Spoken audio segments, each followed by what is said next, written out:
solving one mystery from Control-Alt-Delete and deepening others. Priority Triple Naught Alert Unknown Enemy engaged UNS Europe. The captain sat in his quarters, frowning at the reply to his alert. It would take another week for other ships to arrive. Meanwhile, they were all there was. Carefully, he took another sip of his coffee, as if it could burn him still after hours of neglect. There had been several fights between crew members. Nothing serious, but tension had reached a breaking point. His officers no longer trusted their own judgment and consulted him on every decision. Double watches should keep them occupied, the captain concluded. They held watch. Every anomaly was viewed as a threat. Tension kept rising. Something had to give at some point. As the captain pondered the situation, he heard loud noises. He quickened his step to find the source. It came from the mess hall. Singing? When he heard the words, "Happy Birthday," he remembered. His first officer's anniversary. Upon entering, his eyes were drawn to the ceiling. The riddle of the first officer's underwear had finally been solved. They hung in tidy rows on a string, serving as decoration for the not-so-happy-looking chap. A pink thong, no one knew how it got on board, completed the scene. For a second, the room grew quiet. Then the captain, with a faint smile and looking up, said, "Carry on." On the way back to the bridge, he looked at them. It was no longer a training mission. A few still clung to their juvenile outlook, but most had aged years and days. Their eyes no longer held the youthful confidence of teenage immortality. Jimmy, one of the gunners, had stopped stuttering. Anxiety had returned to a bearable level, and that only at the cost of a moody first officer. The captain had no time to think about home, or the distant galaxy. Days had passed since the unknown attack. The aftermath still took all his attention. The dryer had broken down, or more precisely, it had been cannibalized to repair an overheated point defense. Laundry now hung in every corner, making the air damp and faintly smell of flowers. A good change, the captain thought, ducking under a shirt as he stepped into engineering. He looked around. Pipes, engines, and control panels filled the room with little regard for humans. A great training vessel. He saw it differently now. Duct tape bandages wrapped the leaking pipes. The life support system whined. Some panels were dark. The ship was tired. More tired than he'd let himself admit. And more work than they could manage in a real engagement. One of the crew grabbed a soda from the improvised dispenser wedged between the FTL's cooling pipes. It hissed open, with the sound of guilty pleasure. The captain watched, then turned away. It would have to do. He was rudely awakened again later that night. The contact alarm sounded. 5th time already. Another return, from what was technically beyond the range of their sensors, only to disappear again right after. Most likely the old sensor array glitching.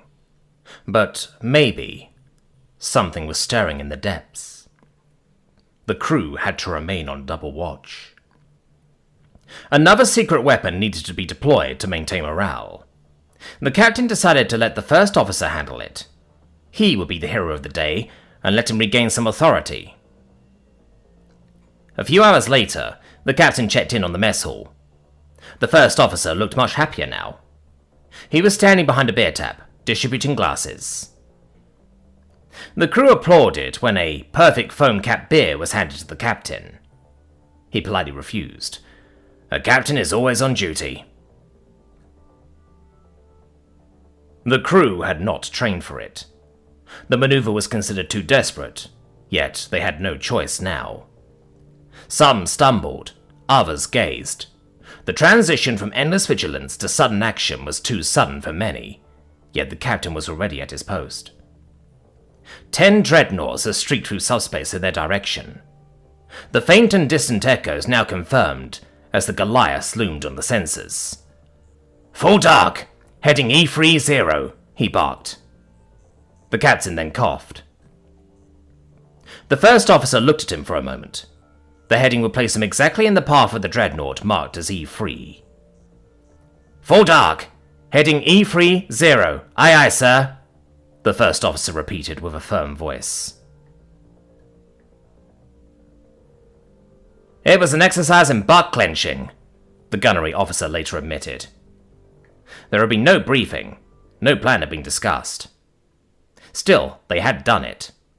With the short, tense commands of the captain, the reflexes of their young pilot, and hard work from everyone able to hold a wrench, they now were at mere hundreds of meters away from the giant ship. It had been just in time as the space behind them turned first into one, and then many novas, as star-sized explosions engulfed them with harsh radiation. Shields down 30%. The captain had just nodded. The expected reaction to them going dark. Now they drifted silently. Only the training dummies left. They were too close to see the enemy dreadnought entirely. Its cannons were longer than the UNS Europe herself. They could see into one of the gaping maws. The cadets whispered first, eyes wide. Some couldn't believe they were this near and still alive, but they couldn't be heard. A medic had dropped his lunch tray, richly stacked with foods and drinks that clattered over the floor. All heads turned, but the ship didn't react. Their cloak, experimental and never field tested, was holding. The stealth field blotted them out from sensors, light, and even gravity signatures. After a while, the dreadnought stopped being terrifying. The close view made it lose dimension, and soon it was not much more than a wall poster. "An endless alien city," the doctor remarked. She always spoke softly. "You can speak up now, they won't hear you." The Marine smiled at his own joke. The doctor stood there for a moment, then shouted, "Boo!" at the window. The Marine flinched. Smiling, the doctor took a seat and started her lunch. On other tables, conversations continued. "It looks so ancient it makes this boat look new." The first jokes were met with nervous laughs. Soon, the mood changed. "Damn," an ensign cursed softly. "I never thought to see anything that beats your mama." "We should spray paint on it," a cadet suggested. "Give me a minute. I am running a simulation of docking with these." The pilot pointed at the window. The captain sat in a corner, listening and thinking. The dreadnoughts were unfamiliar, unclassified, but they had railguns, missiles, standard weapons, just parallel development, or an old curse returning from the void. He searched the old logs on his tablet, but found nothing.